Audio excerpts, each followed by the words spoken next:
আসসালামু আলাইকুম। শুভ সকাল। শুভ সকাল তো নেই, এখন ১১টা বাজে। সেলস অফিসার ভাই, টিএসএম, আরএসএম প্রত্যেকটা ব্যক্তিই এখন শিক্ষিত, পড়াশোনা করে বা পড়াশোনা শেষ করেছে। তো আমাদের অনেক সেলস অফিসার ভাই তারা মাস্টার্স কমপ্লিট এবং কারো অনার্স কমপ্লিট। অনেক দোকানদার ভাইরা আপনারা যে কাজগুলো করেন সেটা হচ্ছে আপনাদের যে মুভমেন্ট বা আপনাদের যে আচরণ, আপনারা এমন ভাব নেন যে একটা সেলস অফিসার ভাই আপনাদের কাছে গেছে, আপনারা যেভাবে অর্ডারগুলো মানে তাদের সঙ্গে যে আচরণগুলো করেন, মনে হয় যে আপনি শিক্ষিত, আমি অশিক্ষিত। একটা দোকানদার ভাই, সে ধরেন পাসও করে নাই বা সে এইটেও পড়াশোনা করছে বা ধরেন সিক্স, মানে যে আর কি এসএসসিও দেয় নাই, এরকম অনেক দোকানদার ভাই আছে। তাদের আচরণ মানে এত জঘন্য হওয়ার কারণ কি আমি আসলে জানি না। তারা যে নিজেদেরকে কি মনে করে, মানে কোন ভিআইপি মনে করে, এটা আমি জানি না। আমি অনার্স কমপ্লিট করে একটা লোক তার কাছে অর্ডার আসতে গেছি, তাকে আমি সুন্দর মতন সালাম দিচ্ছি, তাকে অ্যাপ্রোচ করতেছি, মানে আমার সর্বোচ্চটা তাকে ঢেলে দিয়ে দিছি।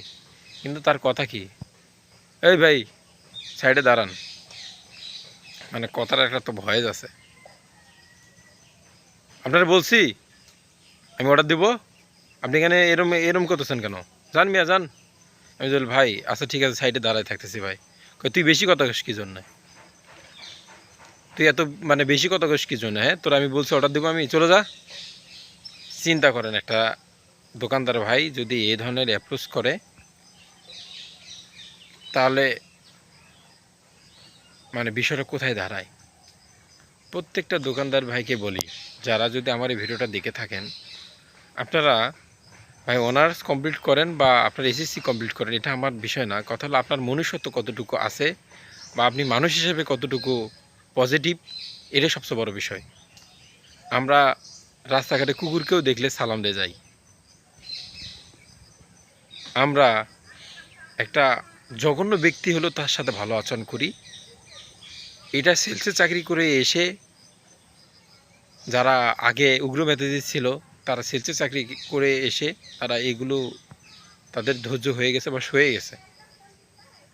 আপনাদের আচরণ দেখলে মনে হয় আপনারা জীবনের মানে সবথেকে উঁচু পর্যায়ে দাঁড়ায় আছেন, আর আমরা আসছি হচ্ছে মানে একদম নিচু বংশের বা নিচু ফ্যামিলির বা নিচু ইয়ার লোক। আপনারা আমাদের সাথে এসে আচরণগুলো করেন।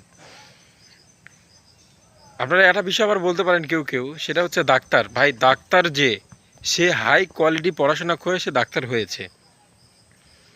আবার সেখানকার যারা ভিজিটে যায়, যারা কোম্পানি চাকরি করে, তারা তাদের অ্যাপ্রোচ থাকে ওই রকমই, তাদেরকেও এভাবে দাঁড়িয়ে রাখে বা অনেক কথাই বলে। কিন্তু তারা তো ডাক্তার, তাদের পড়াশুনো আছে বা তাদেরকে অ্যাপ্রোচ করতে হয়। কিন্তু এই যে মুদির দোকানদার ভাই, আপনার তো পড়াশোনা নাই নাই, কার সাথে কীভাবে আচরণ করতে হবে এটাও শিক্ষাগত অর্জন করতে পারেন আপনারা। এতটা লজ্জা লাগে, মানে প্রতিনিয়তই লজ্জা লাগে। প্রতিদিন তো অর্ডার কাটতে যাই, কিছু কিছু দোকানের আচরণ দেখলে মানে কি বলবো, বলার ভাষা থাকে না। এই জন্য দোকানদার এরকম যেন ভাষা না করতে পারে বা মুভমেন্ট না করতে পারে, তার আগে তার হাত ধরে সালাম আমরা করি। আর কি করব ভাই, আর তার কি পা ধরতে হবে? কি করতে বলতেছে আমাদেরকে, তারপর আমরা করতেছি, তারপরে দোকানদার খুশি হয় না।